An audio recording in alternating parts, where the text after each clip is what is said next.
It's indeed a great honor to speak at this important meeting. It's a webinar this time. Last time we were in Beijing. Those were, and this too, hopefully, will prove to be a very important conference in uniting us on key areas that distinguish CPEC's importance and build highways to connectivity between each other.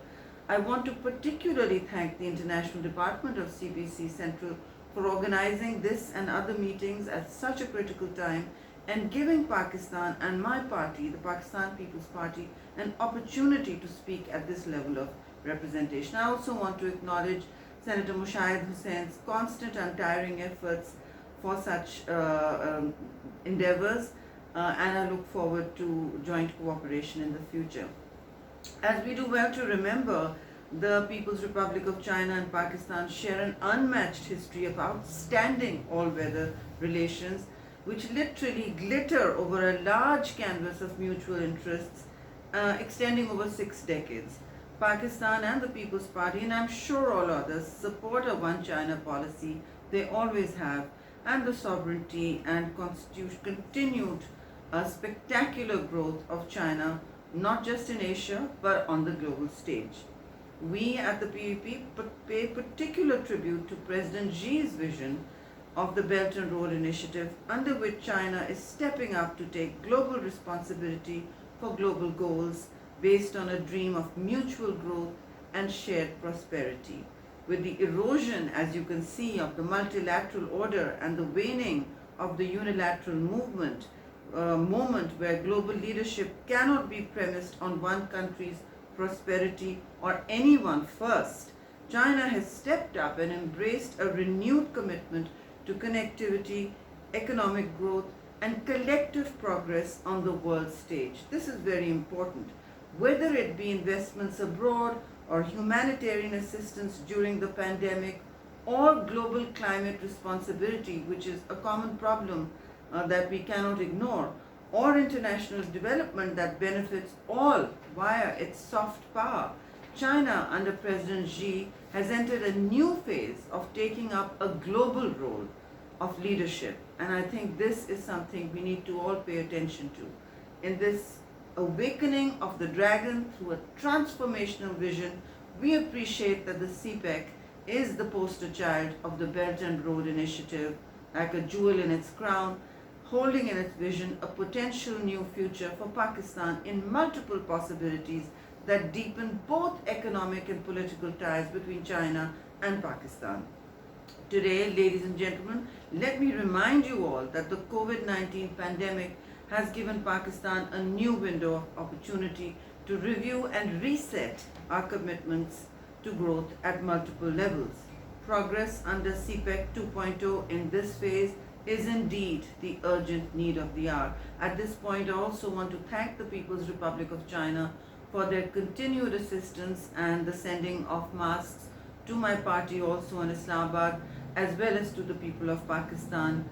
Thank you once again, and also congratulations on your stellar performance as a country in coming out of the great novel coronavirus pandemic with the kind of literally unprecedented infrastructural and health response that your country gave. It is indeed an example for the world, and I hope that we can continue to gain and learn from this experience.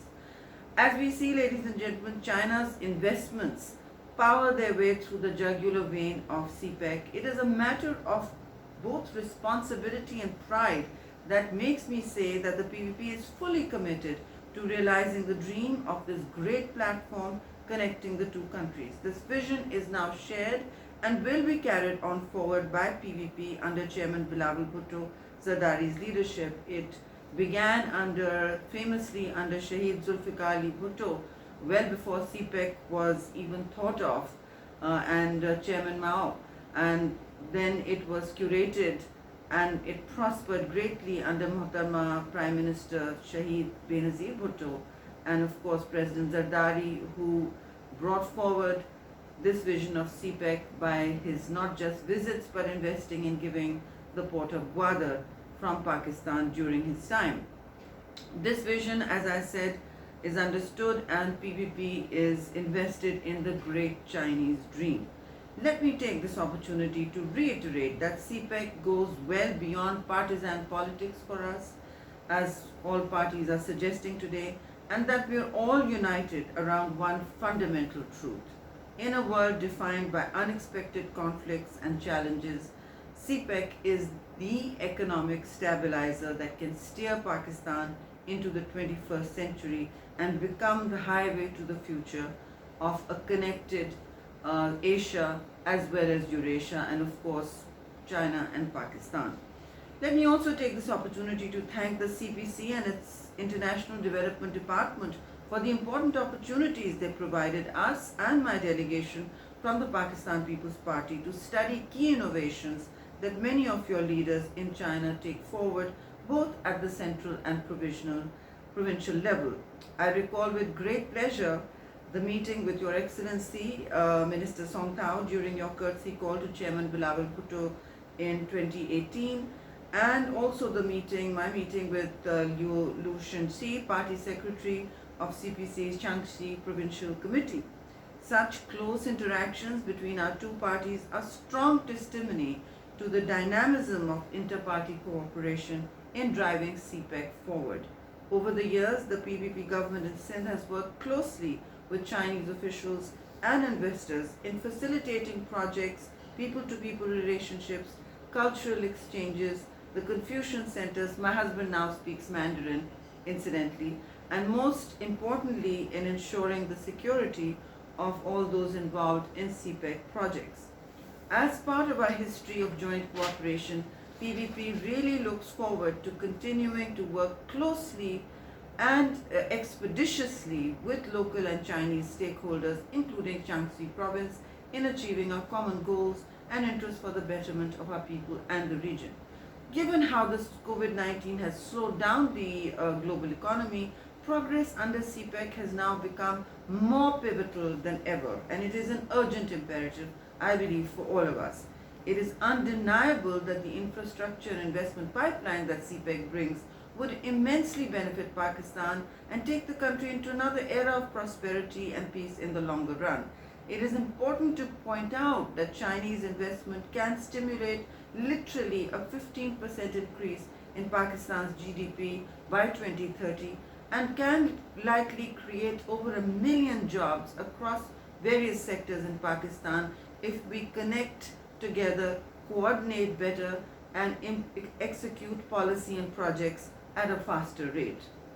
With employment opportunities an integral part of the CPEC dream, almost 1.1 million people can come out of the poverty trap in Pakistan, thus learning from the way China has done so. Better transport infrastructure will help Pakistan increase trade, and this is crucial for Pakistan. It has been forecast that our trade can increase by 9.8% if Pakistan implements reforms, well in addition to transport infrastructure under CPEC. This project can literally create 700,000 new jobs at this point and add up to 2.5% to Pakistan's annual growth rate. Not to forget, the current 2.0 CPEC projects is the implementation of SEZs, which can also revolutionize the job sector and create new opportunities for entrepreneurship, which can be the key sector to accommodate the youth bulge in Pakistan, as more than 60% of Pakistan's population is under the age of 30 and greatly in need of opportunities and literally job training. CPEC has given the millions of young people who enter the workforce every year a renewed hope. We have a joint task, therefore, to find ways in which we can tap into the potential of Pakistan's youth and expand their growth, and look at ways to accelerate youth employment and skills training. As CPEC grows, Pakistan and China must look into a broader range of ventures and issues where we can cooperate and work on, one of which is environmental protection and climate change. As head of the Climate Change Caucus in the Senate, I would urge Beijing to give this its utmost attention for Pakistan. since currently we rank as the fifth most vulnerable country to climate change, 2 places up from last year, and this is a matter of great concern for and should be on our joint agendas for the future. China is no stranger to challenges brought about by climate change, but today we see that China is the leading country when it comes to renewable energy projects and has also taken a leadership position on the global stage in climate change conferences where other leaders have withdrawn their support. We hope that the Chinese government can bring the clean energy initiatives they have enforced at home to Pakistan. It is our responsibility to ensure that we are doing the best we can to protect the environment, and together we really must move towards eco-friendly, sustainable and renewable energy sources. It is my singular honor also to head the Senate's special committee on CPEC. We are scrutinizing the progress of all the CPEC development projects and making sure they become successful without any delays and disruptions. But I would like to point out at this stage that I would like more speed, more urgency, and faster fruition of different stages of government project movement, which will realize these dreams, particularly in the province of Balochistan. I've also emphasized the need for expediting work on the various projects related to power generation, agriculture, science and technology, and infrastructure. I also want to emphasize on the importance of national unity at this point.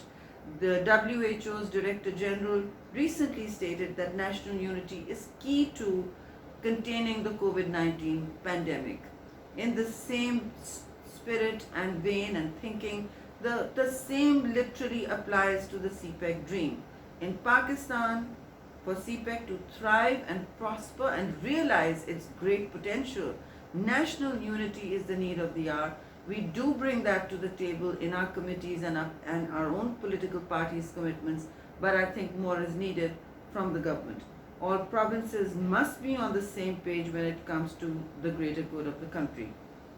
And again, I want to point out that all provinces must be included by the planning ministry in their roadmap projects every year, so that this becomes truly inclusive and removes the from the provinces and their leadership their worries and concerns about what CPEC can give to them. I literally hear in my committee again and again that especially the smaller provinces, and again I point out Balochistan, which is the home of Gwadar and where CPEC can really grow to its great potential.